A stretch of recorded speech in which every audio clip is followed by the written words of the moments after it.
اعوذ باللہ من الشیطان الرجیم بسم اللہ الرحمن الرحیم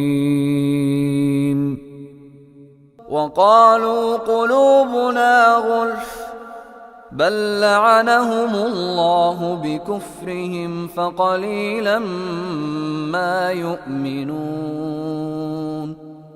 وقالوا، پھر انہوں نے کہا، قلوبنا غلف، قلوبنا ہمارے دل، قلوبنا ہمارے دل ہیں، غلف ہمارے دل ڈھکے ہوئے ہیں، جسے اردو میں نہیں استعمال کرتے غلاف، غلاف میں چھپے ہوئے ہیں۔ قلوبنا غلف، انہوں نے پھر کہا کہ ہمارے دلوں پہ تو دل محفوظ ہیں، اس میں کوئی اور چیز داخل نہیں ہو سکتی، اب آپ کہیں گے تو ہم نہیں مانیں گے۔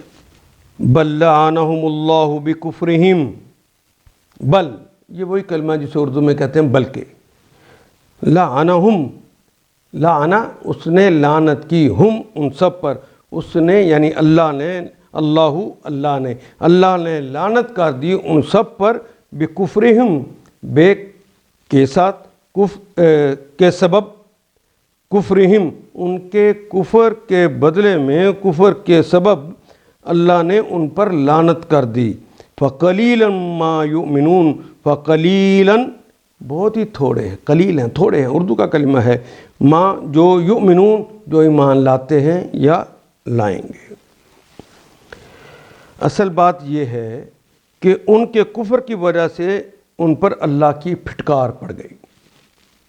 وہ جو کہتے ہیں نا ہمارے دل جو ہے محفوظ ہے، وہ غلافوں میں ہے، نہیں، غلافوں میں نہیں ہے، وہ تو اللہ کی پھٹکار پڑ گئی ہے، اس لیے وہ کم ہی ایمان لاتے ہیں۔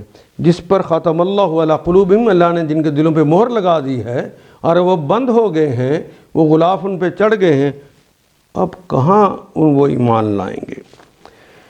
اور اب ایک کتاب اللہ کی طرف سے ان کے پاس آئی ہے، یعنی اب قرآن حکیم جو ان کے پاس ہے، اس کے ساتھ ان کا کیا برتاؤ ہے۔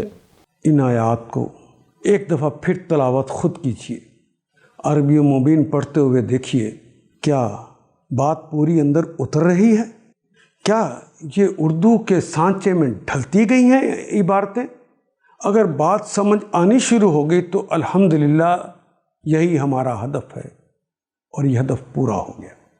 اللہ میرا اور آپ کا حامی و ناصر۔ الف لام